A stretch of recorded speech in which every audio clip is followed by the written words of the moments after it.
know what really caused it in my mind, but I went back and started thinking about previous titles, and Black Ops 3 being, of course, the one right before Black Ops 4 in terms of Treyarch's own neck of the woods. I started thinking about some of the cool stuff that Black Ops 3 had that Black Ops 4 really doesn't. And so today I kind of want to examine that here with you guys, and as we're past that halfway point, going on the 7-month mark now coming up with Black Ops 4, I kind of wanted to talk about some things that, honestly, I think that Black Ops 3 did insanely better than Black Ops 4, and while, of course, we're still over half a year into the game's life cycle, I don't think that it's too late to turn some things around and add some of these things maybe back in that could really help the longevity of the game or just please the community as is. So before I jump into it, I want to get your thoughts and feedback. What is, if you could add or change one thing to Black Ops 4, what would it be and why? That said, let's just jump right into my list. First things first, one of the biggest things that I'm tremendously missing from Black Ops 3 that I don't know why it's not in Black Ops 4 is that of contracts and special bribes.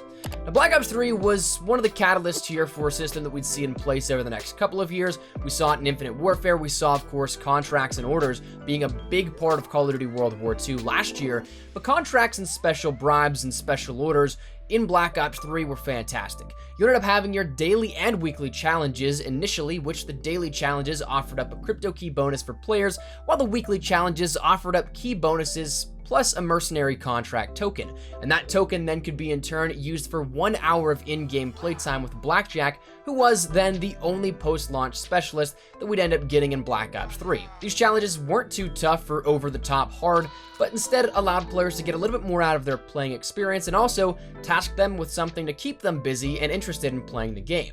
Special contracts, though, that's where it was at, and that's the part that I genuinely miss when it comes to Black Ops 4. While Black Ops 3 was the first introduction of the franchise to really harp on the microtransaction model hard, for example, putting weaponry behind supply drops and offering bundles that really would intrigue the player and then maybe tempt them into buying it in such a way that some of these things were offered either in a massive discounted bundled price or some cooler exclusive items. Some things like the big box bundle offered up to 100 supply drops for comparably a very discounted rate, and if I remember correctly, there was even a bundle at some point that was dupe protected. Plus you had your things like your triple plate or even your grand slams was offered bribes and guarantees plus exclusive camo patterns. But the thing is, these contracts then offered a different way to grab these. While you could purchase these, the majority of the time outside of the big box bundle, you also had the ability to grind out the contracts, which cost you, the player, absolutely nothing. It was available for free to users, so if you didn't want to spend that $20 to $30 for a bribe or two, you didn't have to. You could say just jump into some gun game and grind out a few wins and get those under your belt to get it organically. Black Ops 4 doesn't have that, and with so much more MTX peddling in this game, it would be insanely helpful to players who like customization and want to grind while saving a few bucks. There's always going to be those people who say, well, it's just cosmetics, you don't need them, and to that, sure, that's a very valid point. However, it's the principle that there is no option. There is no other way. You're funneled either towards paying for these items or getting one item per reserve cases every hour of in-game playtime, which just becomes an insanely uneven workload for what you get rewarded with. Another thing that Black Ops 3 did rather well, and was actually the introduction of these, and we saw them continue later on into World War II a couple of more times, but that being community challenges.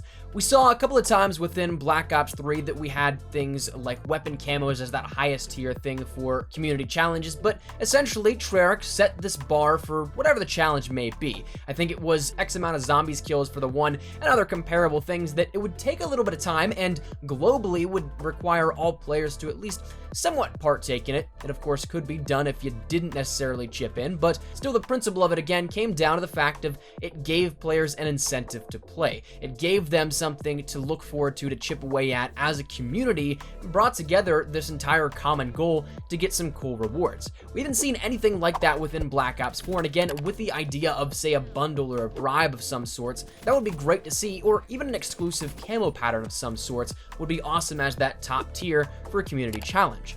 I'm very surprised that, given how well they were received in Black Ops 3 as well as World War II, we haven't seen even one just yet in Black Ops 4. Finally, kind of rounding out some of the things that I would wish to be added into the game for longevity's sake is that of an in-game currency earning system of some sorts. Now, I want to distinguish that I do think in some regards Black Ops 4 did progress the system for the better. 100 items clearly laid out is great, though I don't think that some of those items or in fact a large portion of that is what is detailed as necessarily worthwhile, but at least you have some transparency here with it. You can be guaranteed to get new weapons just by grinding the game instead of putting your faith blindly into RNG chance with supply drops. But Black Ops 3 had an in-game currency that rewarded players who wanted to grind content further without paying. Again, granted, it did take a lot of grinding, but you theoretically could end up getting all the weapons you wanted just by simply playing and not paying into the system. Just like the tiers, it took longer, but think of it this way. In Black Ops 4, you can grind tiers or reserve cases to end up getting things. Once you get past those 100 tiers, of course, you then are into the reserve content, which is unfortunately where a lot of the cooler stuff is. But when you grind out tiers or those hour-long cases, at the very most per hour, you're going to end up getting 2 cases, which is 2 items. Supply drops had 3. But when you take a look at it, the only other thing that offers 3 items per crate is that of actual reserve crates within Black Ops 4, and those are only obtainable via bundles or for 200 COD points each. There is absolutely no other alternative in the game to end up organically getting these 3 items at a single time. If you were to end up having something like an in-game currency that, say, every hour you get something like 10 keys and then 30 keys for 3 hours, you can end up redeeming that for 1 reserve crate, which is essentially the equivalent then of 200 COD points. If you were to implement something like this in terms of a rewarding system that actually earned players so you can do that, I think that that would be a much greater help for players in terms of trying to unlock things and also collect all the items. I do ultimately think that with Grand Heist's black market readjustment, whenever you end up having the ability to grind out reserves through time as well in conjunction with that tier 100 first items, I think that's a good step in the right direction. But again, the inability to have a direct alternative to getting reserve crates with 3 items, the only thing being available there to purchase them, to me, I don't think that's necessarily all that fair to the consumer. But regardless, moving along into some things that honestly I think Black Ops 3 just did a little better. This is personally just my own opinion, and you guys could completely disagree. That's totally fine. Next up is Specialists at a fundamental level.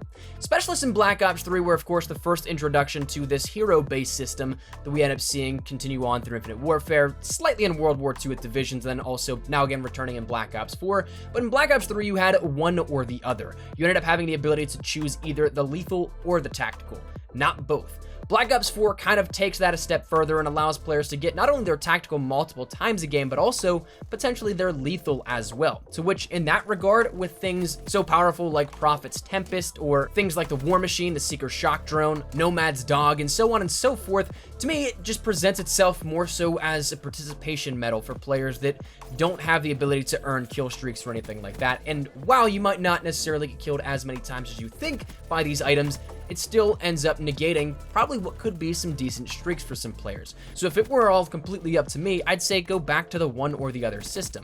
I think that worked brilliantly. Additionally, in relation to Specialist, kind of tying in also with a longevity factor that I think Black Ops 3 did way better, is that of Specialist gear sets, and especially things like hero gear. You ended up having the ability to end up playing for different Specialists, for different uniforms, and completing different challenges there, so you can end up ultimately getting that hero gear for every single Specialist. And if you were somebody that liked to collect these uniforms and complete every challenge available, it really drove you to play with some Specialists you might not necessarily ever really use, to which in that sense it opened up new doors and avenues for playstyles, which is always very cool. For whatever reason, Black Ops 4 doesn't have any sort of comparable challenge system for Specialists, and I understand you have to combat the fact that not everyone can use the same Specialist, and so therefore it doesn't offer as much guarantee when going for these challenges, like say in Black Ops 3 where you could have 5 different fire breaks or 5 different Spectres, whereas in Black Ops 4 the most you can end up having is 2 per team, but that is something that I still think would be worthwhile for longevity's sake and also from a player's perspective as well. Ultimately, players aren't going to give up if they're interested in those challenges, so they're going to go until they get those challenges, even if that means they have to skip a couple of games because they didn't get the Specialist they were looking for. Ultimately, I don't see the reasoning as to why you remove some sort of mastery challenge like that for something so fundamental as Specialists. The final thing I want to discuss here comes down to how I think Black Ops 3, though again, in a slight sense, did weaponry better than Black Ops 4 in terms of post-launch DLC weaponry. Now, when it comes down to it, the first thing I know that a lot of people are going to say is, well, they were in supply drops. That's terrible. And yes, I 1000% agree. But I'm talking simply quantity. When we take a look at it, Black Ops 4 introduces DLC weapons via the contraband stream for each operation. As with Grand Heist, we ended up seeing that around 75 items out of the 100 items were stickers, calling cards, emblems, tags, and so on and so forth. Stuff that nobody really cares for. Then you ended up only having 6 or 7 of those items actually being visible in a first-person perspective, 3 of them being the weapons out of those 100 tier weapon rewards. So when we take a look at it, the quantity is what I wish would be better, because Black Ops 3 in its first 6 months ended up introducing 13 DLC weapons. We saw the butterfly knife, the wrench, and the brass knuckles introduced on December 14th, then the MX Garand Marshall 16, the NX Shadow Claw, the Iron Gem, and the Fury Song on February 9th, and then the HG40 RSA Interdiction MVP melee weapon, Carver knife, and the Malice melee weapon on March 22nd. Well, so far in Black Ops 4, we've had the mainline content only introduce 7 weapons, those being the Secret Santa, the Daemon, the SWAT, the Cha-Ching, the Rampage, the Switchblade X9, and the Cap 45 as a part of the Barbarians event. Outside of that, because those are the only ones you could get organically, we also did have the Sleigh Bell and the Homewrecker, but still, that even still falls short of that magic number of 13 through its first 6 months. So in that sense, I think Black Ops 3 did quantity better. Again, not necessarily in how they were distributed, because I hated the fact that you had to either pay money or grind out for a chance of those items, but when it comes down to it, again, get rid of any number of those 75 stickers, tags, calling cards, whatever it may be, and maybe give us 1 or 2 more weapons, and I think that we'd be on par, if not exceeding, what Black Ops 3 introduced. But ultimately, that's some things that I just wanted to share a little discussion here with you guys on, having looked back at Black Ops 3 as of recently and thinking, man, that was really cool. Why doesn't Black Ops 4 do something like that? So let me know your thoughts in the comments down below. Is there anything in particular you definitively agree with here out of this list? Anything you'd like to add, maybe that I forgot?